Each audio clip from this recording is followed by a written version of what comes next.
Arrest him, my sister said, pointing at my son like he was a criminal. Her voice was calm, too calm.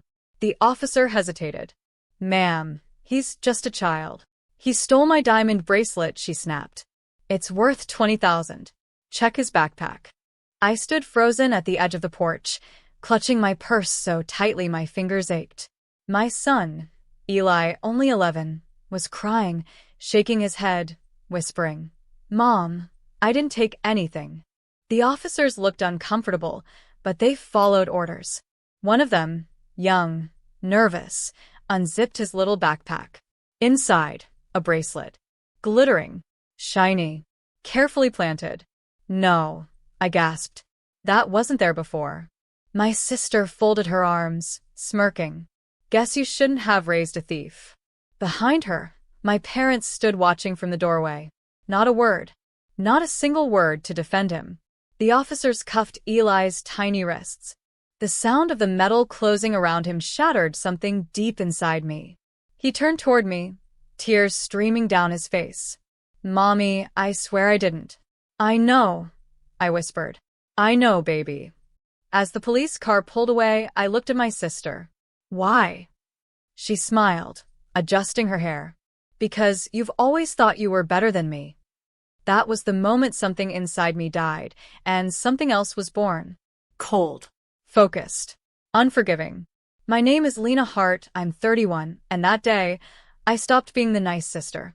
The moment the car disappeared down the street, my parents turned to go back inside, as if nothing had happened. Mom, I shouted. You just watched them handcuff your grandson. My mother sighed, annoyed. Lena, your sister wouldn't lie about something like this. Maybe the boy just made a mistake. A mistake. That's what they called it when my son was dragged away, terrified, into a police car. My father mumbled, We'll sort it out quietly. No need for drama. I laughed, a dry, broken sound. Drama? You just let your grandson get arrested on a lie. My sister stood there, arms crossed, lips curved in that smug little smile she always wore when she thought she'd won. Face it, Lena, she said sweetly. You've always been the mess of this family. It was only a matter of time before your chaos rubbed off on your son. My hands trembled, but my voice didn't. You planted that bracelet. Her eyes glimmered. Prove it. She turned and walked back inside, humming like she hadn't just destroyed a child's life. Mom followed, whispering, Don't make things worse. That night, I sat alone in my car outside the police station.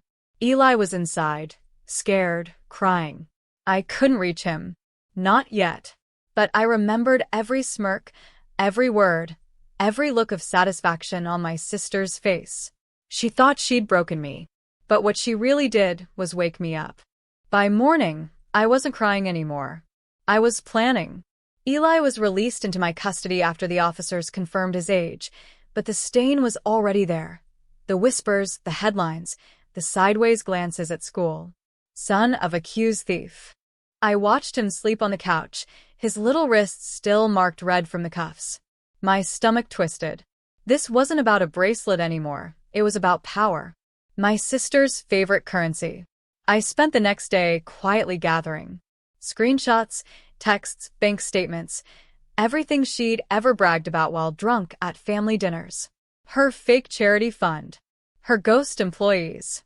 Her business trips that were really weekend getaways with her boss. By evening, I had a folder so thick it felt alive in my hands. Then I called a number I hadn't dialed in 5 years. Detective Rowan, the same officer who'd once investigated my sister's company for embezzlement. He answered with a weary tone. Lena Hart? Haven't heard that name in a while. I have something you'll want to see, I said. It involves the Hastings Foundation and a $20,000 bracelet that wasn't stolen. There was silence. Then bring it in. But if you're playing games, Lena... I'm not, I interrupted. She used the police to humiliate an 11-year-old. Now, I'm using the truth to destroy her. When I hung up, I looked at Eli sleeping. This time, baby, I whispered, Mommy's not staying quiet. Detective Rowan met me in a dim interrogation room at the precinct. He looked older, more tired, but when I laid the thick folder in front of him, his posture straightened instantly. "Are these what I think they are?" he asked. "Every transaction, fake invoice, and hidden transfer my sister's been making for the last 3 years," I said. "She's been siphoning money through her own charity. Millions." He flipped through the pages, his brows furrowing. "And this bracelet incident?" "She planted it," I said flatly. "She used her connections in the department to make a false report, to humiliate me, to ruin my kid's name." Rowan exhaled. "That's felony fraud, conspiracy, and false accusation if we prove it." "Prove it," I whispered. "And make sure she never uses a police officer like a weapon again." He nodded slowly. "I'll start the process, but I'll need you to stay quiet." I smiled, the same kind my sister used to wear when she thought she'd won. Quiet is what I do best. When I left the station, I saw her car parked across the street, her silver BMW, the one she'd bought with stolen grant money. She was inside, laughing on the phone, sipping her overpriced latte. She didn't notice me walk by, but she would, because in less than 72 hours, every company she'd ever worked with, every investor she'd ever lied to, would see her for exactly what she was. By the next morning, the dominoes had begun to fall. Detective Rowan's team worked fast, faster than I'd dared to hope. They quietly reached out to the bank, the grant office, and the supposed sponsors of my sister's foundation. Every number led to another ghost, every transaction to another fraud. At home, Eli was quieter than usual. He sat by the window, tracing the condensation with his finger. "Mom," he said softly, "did I do something bad?" I knelt beside him, brushing his hair back. "You did nothing wrong, sweetheart. Grown-ups did." He nodded, trusting me completely, and that made my rage burn brighter. That night, I drafted the final piece of my plan. An email with attachments, spreadsheets, audio clips, photos, and one single sentence. The truth about the Hastings Foundation. I scheduled it to go out to every journalist, board member, and donor on Monday morning at 8 a.m. sharp. At 8:02, my phone started vibrating nonstop. By 8:10, the story was everywhere, trending, breaking, spreading like wildfire. Charity director under investigation for massive fraud scheme. I sipped my coffee in silence as my sister's face filled every news feed. At 8:27, my mother called, screaming, "What have you done? You ruined her career." I stared out the window, my reflection calm, unshaken. "No, Mom," I said softly. "I didn't ruin her career. I just turned on the lights and watched the roaches scatter." By noon, it wasn't just a scandal. It was an earthquake. The Hastings Foundation's accounts were frozen.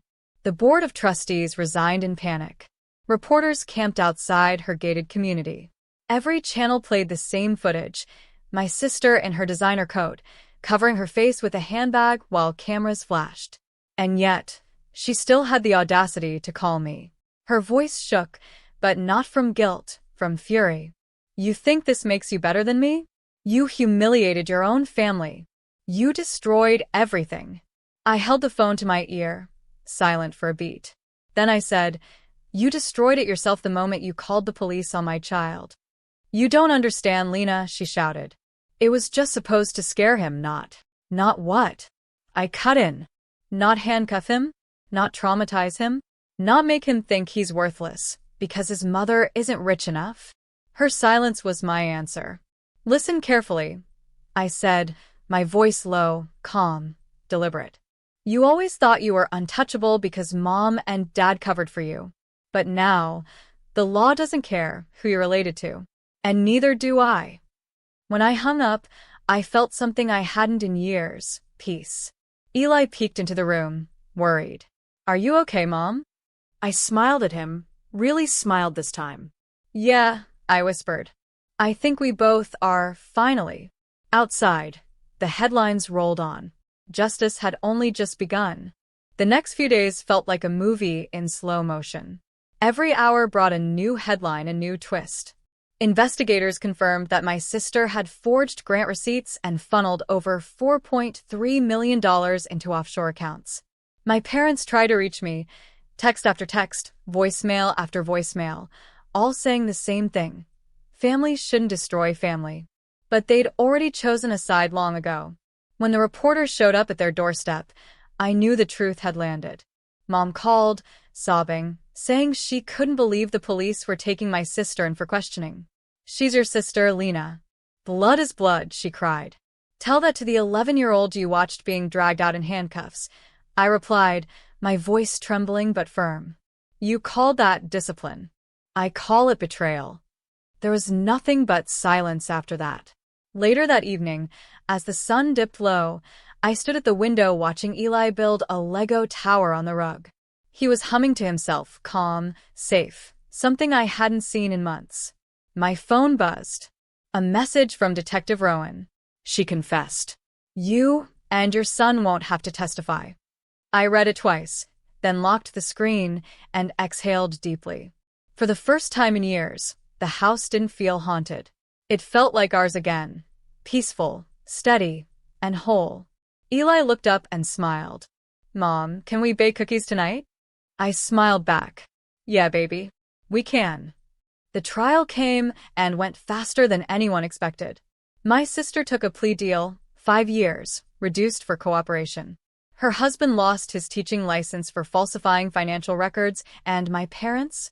Their names were dragged through the local papers as complicit enablers. For once, silence fell on the Hastings family, not out of pride, but shame. A month later, I visited the same police station where my son had once been dragged like a criminal. This time, Detective Rowan met us at the door with a smile. "Eli," he said, bending down, "you're quite the brave kid. I heard you're doing well in school." Eli grinned shyly. "Mom helps me study." Rowan nodded at me. "And you help deliver justice." As we walked out, the sunlight felt different, warm, clean. For years, I thought peace was something you waited for, begged for. But that day, I realized it's something you build, brick by brick, truth by truth. Weeks passed. I went back to work, focused on rebuilding the life they tried to destroy. Eli slept peacefully every night. The nightmares stopped. One evening, I sat at the kitchen table, looking at an old family photo. My sister, my parents, me. I didn't feel hate anymore. I felt release. Some battles destroy you. Others set you free. And when you finally stop protecting the people who hurt you, you discover what peace truly sounds like.